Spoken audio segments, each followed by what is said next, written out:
आज के वचन के लिए निकालेंगे मत्ती रचित सुसमाचार, उसका 7वां अध्याय पहली आयत से 5 आयत तक।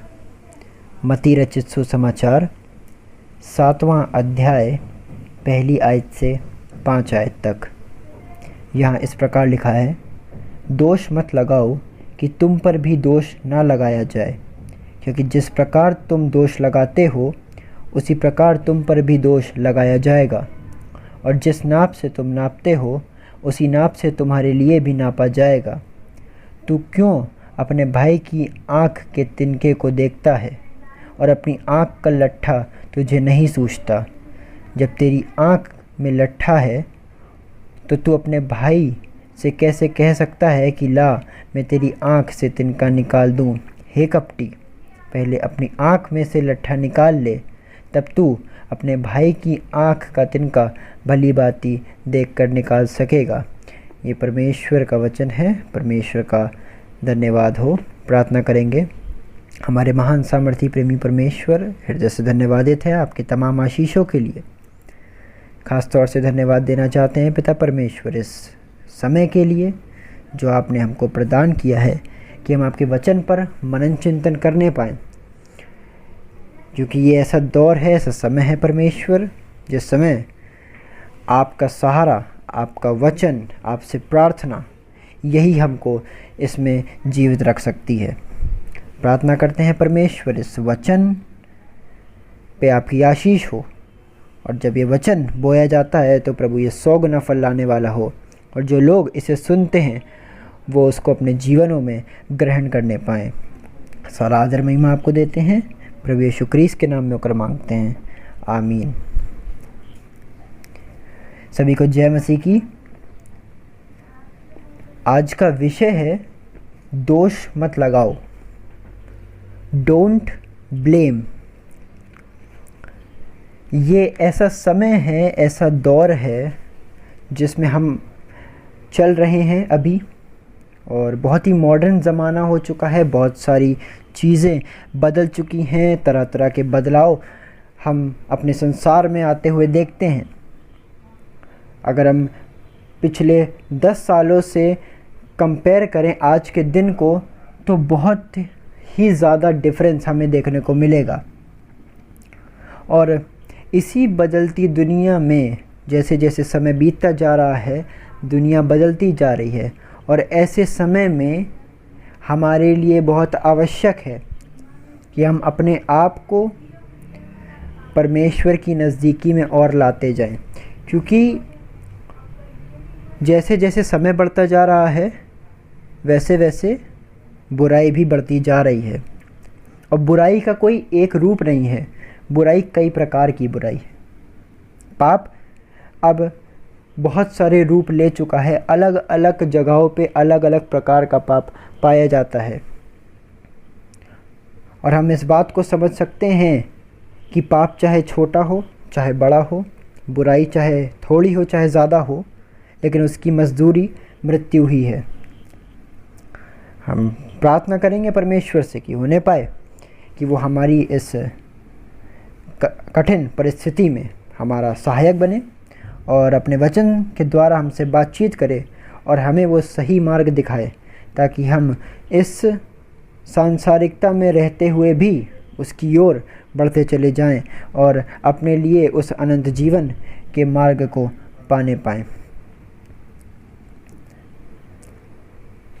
अगर हम बात करें तो इस संसार में अमूमन जनसंख्या 7.8 अरब है। बहुत ज़्यादा जनसंख्या इस समय हमें देखने को मिलती है अपने संसार में, और जितने ज़्यादा लोग हैं उतने ज़्यादा विचार हैं। अलग अलग मनुष्य को परमेश्वर ने अलग अलग तोड़े दिए हैं, अलग अलग तरह की सोचने की क्षमता दी है, और इसी प्रकार से परमेश्वर ने हर एक मनुष्य को एक अलग रूप से बनाया है।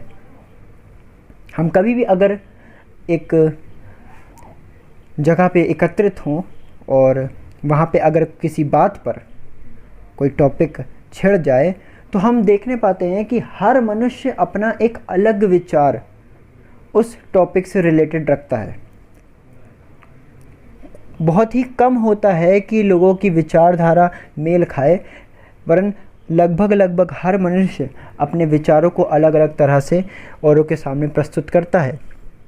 और उन सब विचारों में से हमें ये समझने की आवश्यकता है कि क्या सही है और क्या गलत है।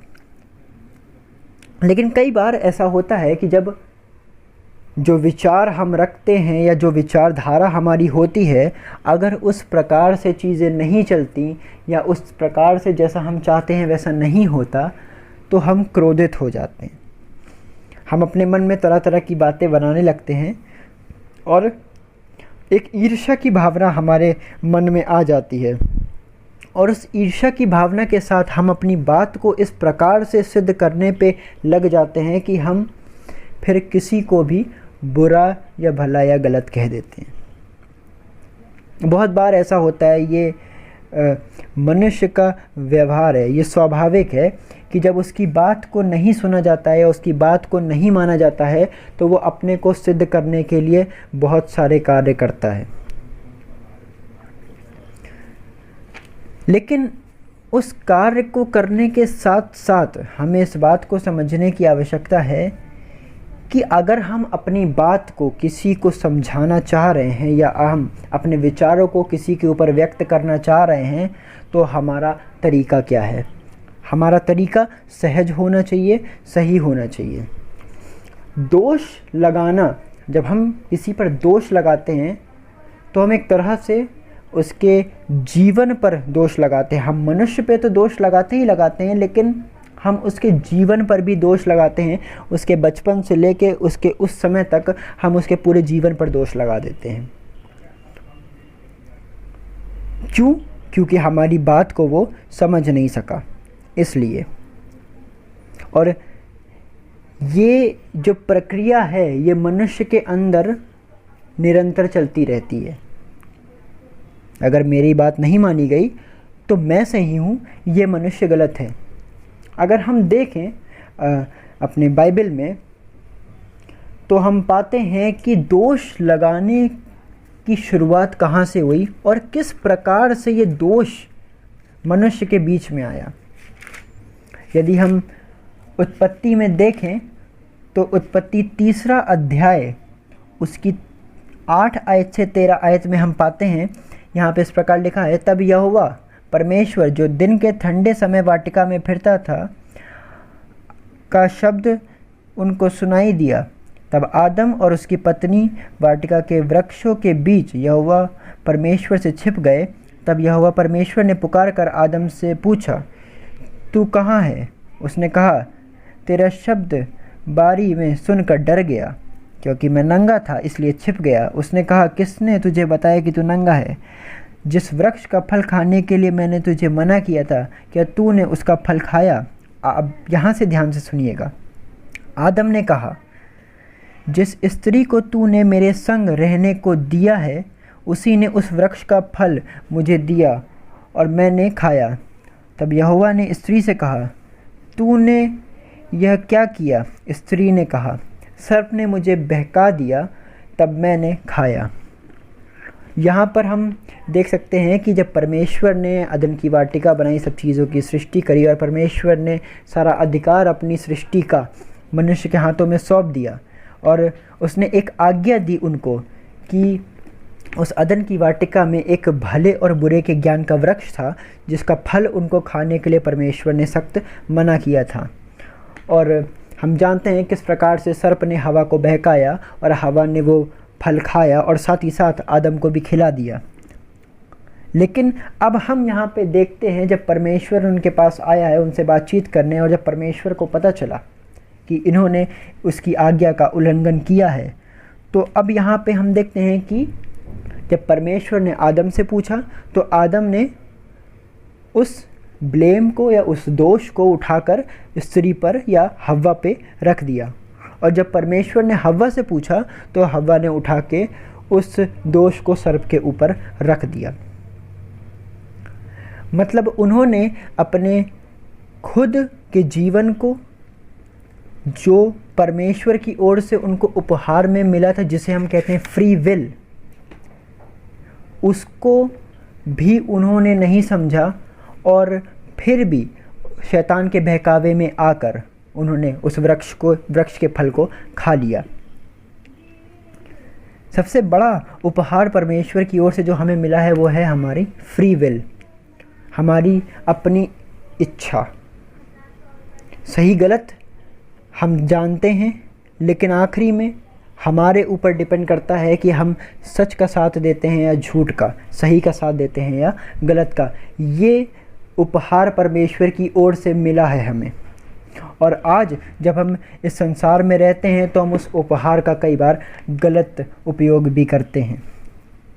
आगे हम देखते हैं एक और उदाहरण कि किस प्रकार से दोष का रूप हम बदलते हुए देखते हैं। यहाँ पर हम देखते हैं कि अभी तो मनुष्य के ऊपर दोष लगा रहा है, लेकिन जब हम निर्गमन में चलते हैं तो वहाँ हम पाते हैं कि जब मूसा इज़राइलियों को दास्तव में से छुड़ा कर ला रहा था और जब वो जंगल में थे तो वो बड़बड़ाने लगे, कुड़कुड़ाने लगे, क्योंकि उनकी जो बेसिक नीड्स थी वो पूरी नहीं हो पा रही थी। उनको खाना नहीं मिल रहा था, पानी नहीं मिल रहा था, तो उन्होंने परमेश्वर के ऊपर ब्लेम करना शुरू किया। अभी तक मनुष्य पे ब्लेम कर रहा था, दोष लगा रहा था, लेकिन अब उन्होंने परमेश्वर के ऊपर ब्लेम करना शुरू किया। एक बात बहुत सत्य है, परमेश्वर को जब हम ब्लेम करते हैं तो परमेश्वर को मनुष्य से ज़्यादा कष्ट होता है, क्योंकि मनुष्य एक ऐसा जीव है जो कुछ समय तक बातें याद रखता है, लेकिन उसका मस्तिष्क फिर उन बातों को धीरे धीरे भूलने लगता है। लेकिन परमेश्वर वो है जिसको सब कुछ पता है, जो आदि से अंत तक जानता है और उससे कोई भी बात छिपी नहीं है। तो जब हम परमेश्वर पर दोष लगाते हैं तो हम उसको कितना ही कष्ट देते हैं। जबकि इज़राइलियों के बारे में हम देखें तो इतना दोष लगाने के बावजूद भी परमेश्वर उन्हें उस प्रॉमिस लैंड तक ले गया, जहाँ पर उसने उनको वायदा किया था कि वो उन्हें पहुँचाएगा और वहाँ पे उसके लोग शांति से रह सकेंगे। इतना कुछ होने के बाद भी परमेश्वर ने अपने लोगों का साथ नहीं छोड़ा, यहाँ तक कि उन्होंने परमेश्वर के ऊपर दोष लगा दिया। आज मेरे और आप पे अगर कोई ऐसा दोष लगा दे तो हो सकता है हम उससे बहुत ही ज़्यादा गुस्सा हो जाएं, क्रोधित हो जाएं, और हो सकता है कि हम उससे कभी बात ही ना करें। लेकिन हमारा परमेश्वर और हमारी सोच में बहुत फ़र्क है। जहाँ हमारी सोच ख़त्म होती है वहाँ परमेश्वर की सोच शुरू होती है। उसके आगे हम पाते हैं नए नियम में यूहन्ना रचित सुसमाचार, उसका 8वां अध्याय, उसकी पहली आयत से 11वीं आयत में हम देखते हैं कि किस प्रकार से एक ऐसी स्त्री जिसको फरीसी लोग पकड़ के लाए थे प्रभु यीशु क्रिस्त के पास, वो व्यभिचारिणी थी और अब वो परखने के लिए आए थे उस स्त्री को लेकर कि देखें कि यीशु मसीह इस पर क्या विचार देता है। और उन्होंने बड़ा ही षड्यंत्र रच के व्यवस्था को लेकर उसको तोड़ मरोड़ कर यीशु से बात करी और उससे कहा कि ये स्त्री व्यभिचार करती हुई पकड़ी गई है और व्यवस्था में ऐसा लिखा है कि ऐसी स्त्री को पत्थरवा करके मार दिया जाए। तू इस स्त्री के विषय में क्या कहता है? हालांकि स्त्री ने पाप किया था सच में, और फरीसी जो ये बात कह रहे थे कि ऐसी स्त्रियों को पत्थरवा करके मार दिया जाए तो भी वो गलत नहीं था, क्योंकि वो व्यवस्था में लिखा था। लेकिन वो प्रभु यीशु मसीह की बात को जानना चाह रहे थे कि वो इस बारे में क्या सोचता है। और प्रभु यीशु मसीह ने बड़ा ही खूबसूरत उत्तर उन्हें दिया कि तुम में से जिसने पाप ना किया हो वो पहला पत्थर उठाकर इसे मारे। और फिर वो ज़मीन पर झुककर कुछ लिखने लगा। इसी प्रकार से जब वो दोबारा उठा तो सारे के सारे लोग चले गए। और उस स्त्री ने उससे कहा, तब यीशु ने उससे कहा कि वो कहाँ गए? और उस स्त्री ने कहा, हे प्रभु, किसी ने मुझे पत्थर नहीं मारा, किसी ने मुझ पर दोष नहीं लगाया और सब अपने अपने रास्ते चले गए। और तब यीशु मसीह ने कहा, जा, मैं तुझ पर दोष नहीं लगाता। बस एक और बात उसने आगे बोली कि फिर पाप ना करना। यहाँ पे हम देखते हैं कि दोष नहीं लगाया गया है, साथ ही साथ पापों की क्षमा भी दी गई है। यदि हमारे साथ के लोग या हमारे सगे संबंधी या हमारे दोस्त या हमारे चाहने वाले या बाहर का कोई भी मनुष्य जिसे हम ना जानते हो, अगर उससे कोई गलती हुई है तो बहुत बार ऐसा होता है हम उसको दोष लगाने लगते हैं, बहुत सारी बातें उसको बोलने लगते हैं। वरन हमारा कर्तव्य ये है कि हम उसको क्षमा करें, उसकी बात को समझें, उसे सही रास्ते पर लाएं, ताकि अगर भविष्य में वो ऐसा कोई गलत कार्य करने का सोचे तो कम से कम उसका आत्मा उसे रोकने पाए।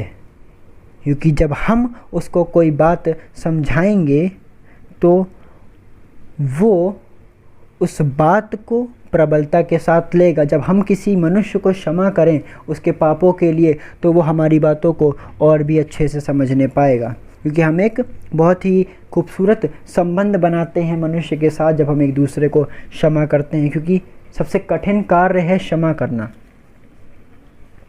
अगर दुनिया में कोई कठिन कार्य है तो है वो क्षमा करना, और क्षमा ऐसे मनुष्य को करना जिसने आपके साथ गलत किया हो।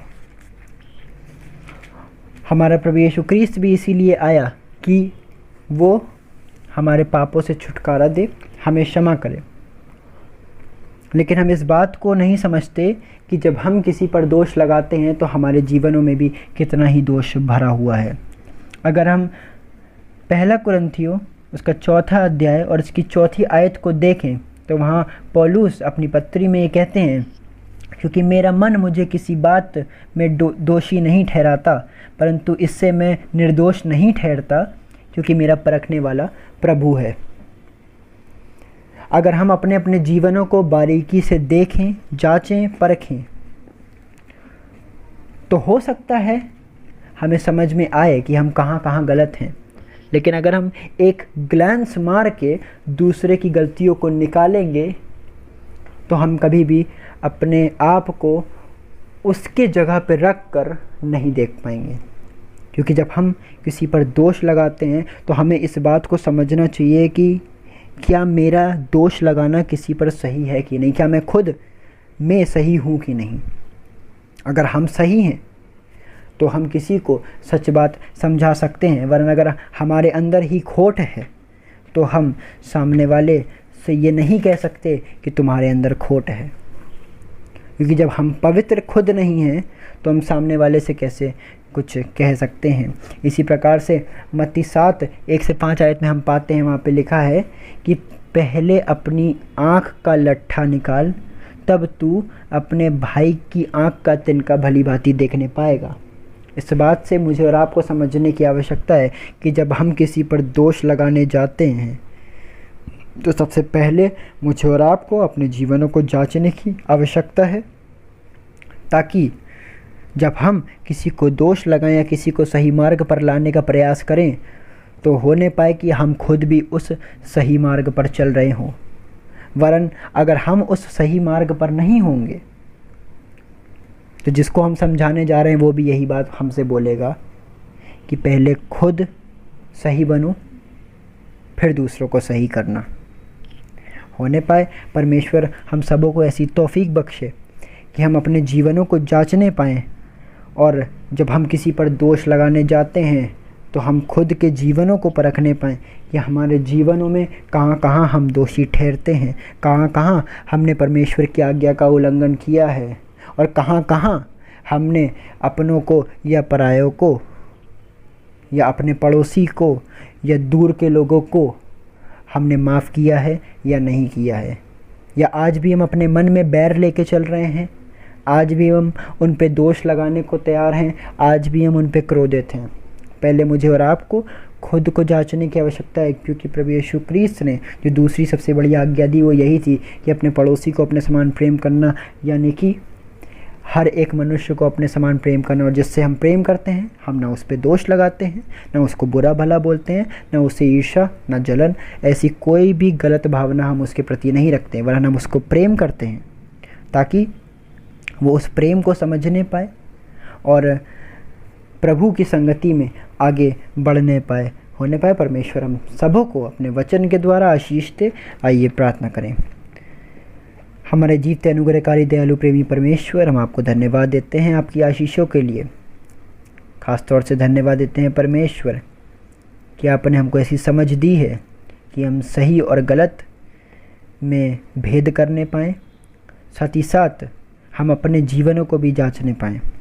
प्रार्थना करना चाहते हैं परमेश्वर कि जब हम या हमारा मन दूसरों को दोषी ठहराने के लिए आगे बढ़ता है तो प्रभु आपका आत्मा हमारी अगुवाई करे, आपका आत्मा हमारे जीवनों में कार्य करे, ताकि हम जिस समय आगे बढ़ते हैं उस गलत कार्य को करने के लिए, उस पाप को करने के लिए, आपका पवित्र आत्मा हमारी अगुवाई करके हमें सही मार्ग पर लाने वाला हो। और प्रभु होने पाए कि हम अपने जीवनों को जांच के, परख के, सुधार के, उसके बाद दूसरों के जीवनों को संभालने पाएँ। प्रार्थना करते हैं परमेश्वर इस समय के लिए, जिस समय कोरोना वायरस से बहुत सारे लोग ग्रस्त हैं, परेशान हैं। परमेश्वर आप उन सबों को आशीष दीजिए, उनको चंगाई दीजिए। ऐसे लोगों के साथ होइए जो पिता परमेश्वर ऐसे लोगों की जो कि परेशान हैं, उनकी सहायता मदद करते हैं। उनके भंडार को आप हमेशा भरा रखिए, उनको तंदुरुस्ती दीजिए और उनको इस वायरस की चपेट से बचा कर रखिए। प्रार्थना करना चाहते हैं परमेश्वर अपने चर्च के लिए, जो कि सुचारू रूप से हम अभी आराधना को नहीं कर पा रहे हैं। प्रभु आपसे प्रार्थना है कि आप इस महामारी को जल्द से जल्द हमारे ऊपर से हटा ले, ताकि हम एक कलीसिया के रूप में, एक परिवार के रूप में आपके भवन में एकत्रित होकर आपके नाम को ऊंचा करने वाले हों और उस विश्वास में और दृढ़ होते चले जाएं जो कि हमारे प्रभु यीशु क्रीस्त में है। सारा आदर महिमा आपको देते हैं, मांगते प्रभु यीशु क्रीस्त के नाम में, आमीन। सभी को जय मसीह की।